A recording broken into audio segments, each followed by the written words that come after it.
I love this theatre. I've got to be honest with you. The reason I love this theatre is that I have an office across the road, and I was able to watch as this place was built.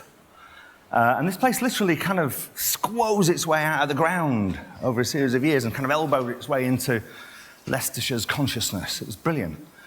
And the reason I love this theatre is because I pretty much love all theatres. And interestingly, theatre changed my life, which sounds like a Sun headline or something like that. But it might have saved it, actually. And that's the important thing.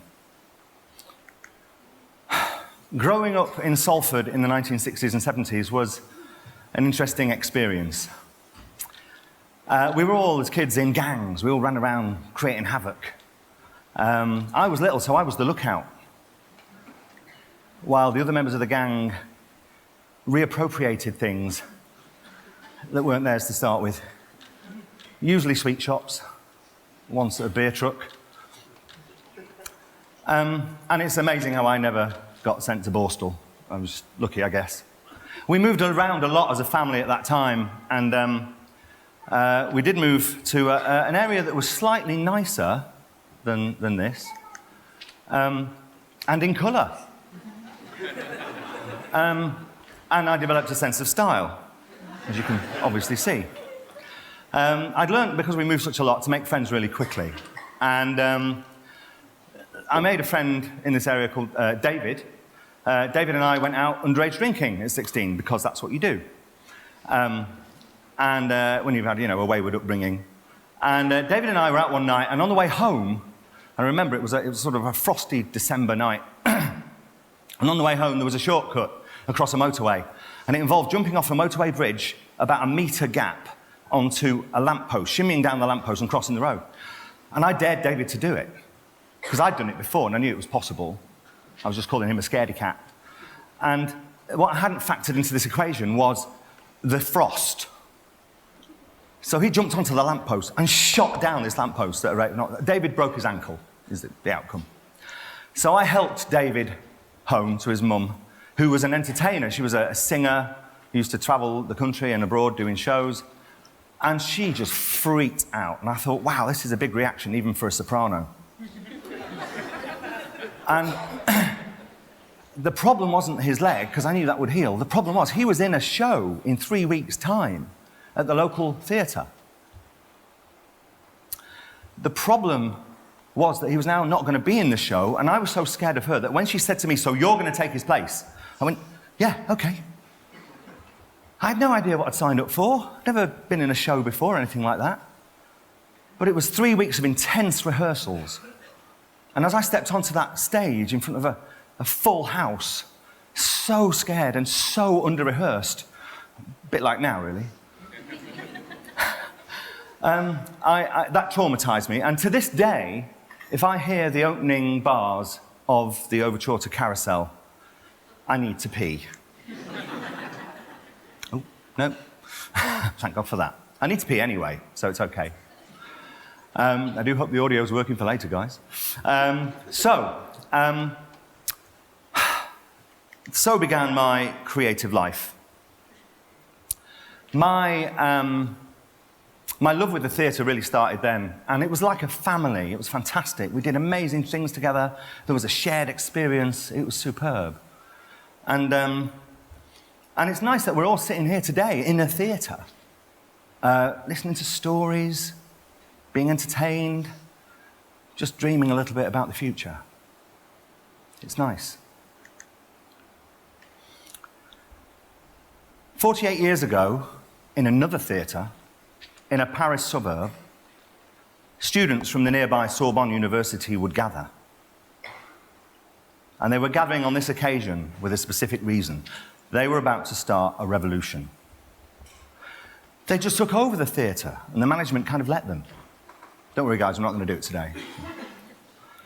And people just got up to speak. They were so unhappy with the regime at the time, they were cobbling together a sort of scrappy, dog-eared manifesto of a world that they wanted to live in.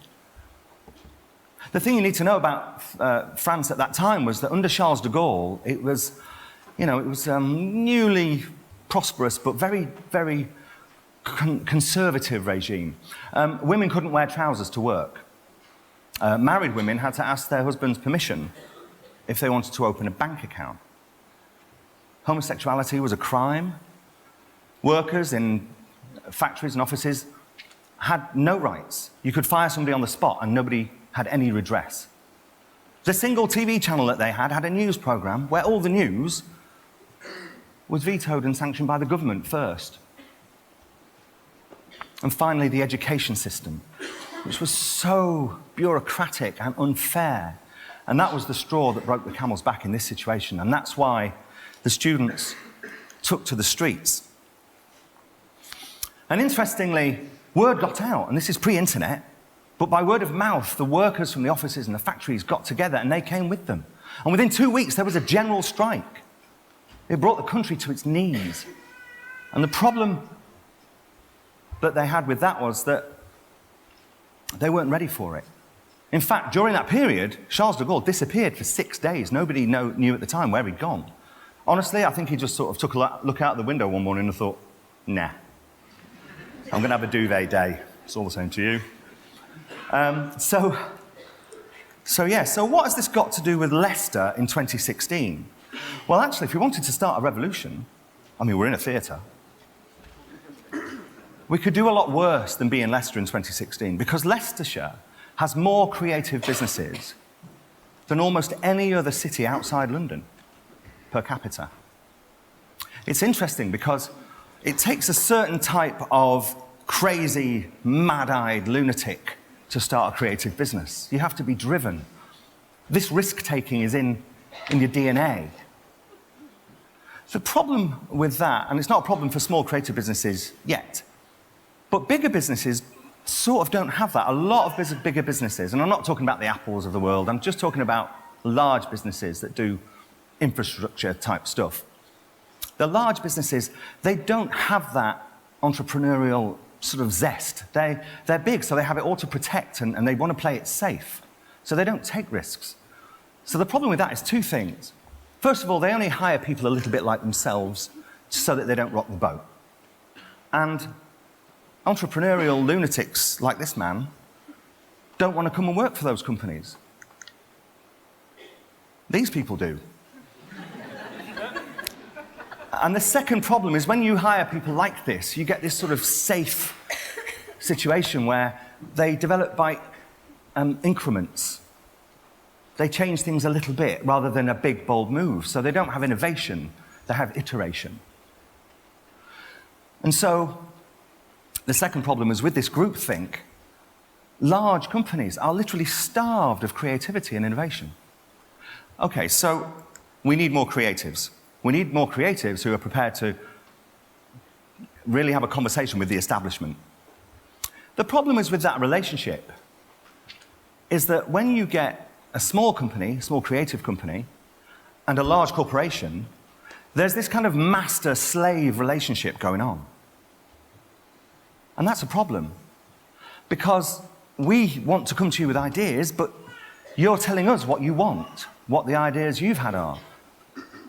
So, quick survey, really quick. Hands up if you work for a creative business or you're a creative. In the creative industry, excellent, brilliant, we could take this theatre right now. I'm kidding. And also, if you work for large clients, how many of you, by a show of hands, have had a client come to you and say, I've had this idea, I want you to do this. Or I've seen something on YouTube, I want it a bit like that? Hands up if you've had that problem. Excellent. So this is for you. The rest of you can go. Don't go. And so this is a problem with this relationship. It's sort of broken. So as a professional, creative person, I want to talk you through why this happens. So let me give you an idea about what big companies see when they meet creative people. So I'm going to use my industry as an example, video production. I'm a filmmaker, have been for 25 years, and the problem is that my industry has grown up from two roots. On the one side, we have technology. Very important. The lines are blurred and we rely on each other a lot, but there's a technological side. People who understand about the equipment, people who understand about the kit. This isn't a universal thing, this is just what I've observed. And the problem with that is they're good at talking about workflows, and there's a process. We write a script, and then we do a shoot, and then we have an edit, and then we have a program. And big businesses understand that because they like process. They love it. And then they're going to give you the budget. And these people often have a van. That's how you can tell which side of the... They've got a van with their name on it. That's how you know. And then there's these other people in these different languages, the creative lunatics over here, are all talking about emotion and feelings and nuances and, you know, instincts and those sorts of words. And the problem with that is that when a big business comes up against that, it sees a different type of language. When it comes up against a technology-based company, who may well be very creative, but they see immeasurable, familiar, logical, understandable, and predictable things, because they have processes too, they sort of get it. The trouble is when they come up against the mad-eyed creatives, they can come across as vague and scary and opinionated, misunderstood and unpredictable. And if I've got a budget that my career might depend on, I'm not going to give it then. Lord knows what will happen. I'm going to give it the guy with the van, because I feel safe. Yeah? And so that's what happens. So, I mentioned before that I am a professional creative. That's how I make my living. See? That's my business partner, Rob McCollum. But I've identified the gap. I've worked out what's going wrong. So this is the point of my presentation, and what I want to say to you today is, if you are a creative person in a creative business, the first thing you need to do tomorrow morning at 9 o'clock is work out what your story is. But the story wants to be in terms that the clients will understand, not necessarily in your world. We all know you're great at what you do and it's amazing and fun, but try to build a story that resonates in their world and solve a problem that they have. Because so many creative industries are out there and they don't have a problem to solve. They're just doing it because they can. And we've all seen things like this, even in creative software companies where they've created something just because they can. But what we really need to do is work on that story and really, really try to frame it in the way that the customer will understand. So you're going to write a story, you're going to build that bridge to the customer's problem because they're not going to do it. And you're the risk takers, you're the guys that need to do this. And then you're going to broadcast it from the rooftops. And that's what I'm asking you to do. Create your story, solve a problem, and broadcast it from the rooftops. And really improve this relationship with big business. Okay? All right. Really hoping, yes. There we go.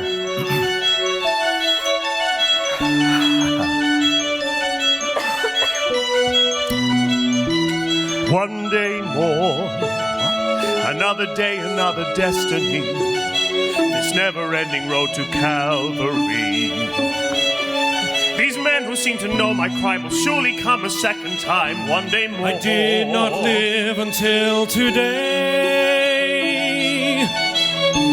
How can I live when we are parted? One day more. Tomorrow you'll be worlds away. And yet with you my world has started. One more day all on my own. Will we ever meet again? One more day with him not caring. I was born to be with you. What a life I might have known.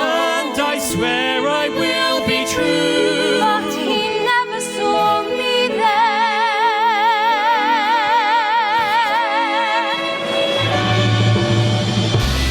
One more day before the storm, I follow where she goes. and the barricades of freedom. I join my brothers there. As our ranks begin to fall, Do I stay? Do I will dare? take their place with me. Time is now. Day is here. One day more to revolution. We will nip it in the bud. We'll be ready for these cruel boys, they will wet themselves in blood. Watch them run amok, catch them as they fall. Never know your luck when there's a free-for-all. Here a little dip, there a little touch. Most of them are gone, so they won't miss much. One day to a new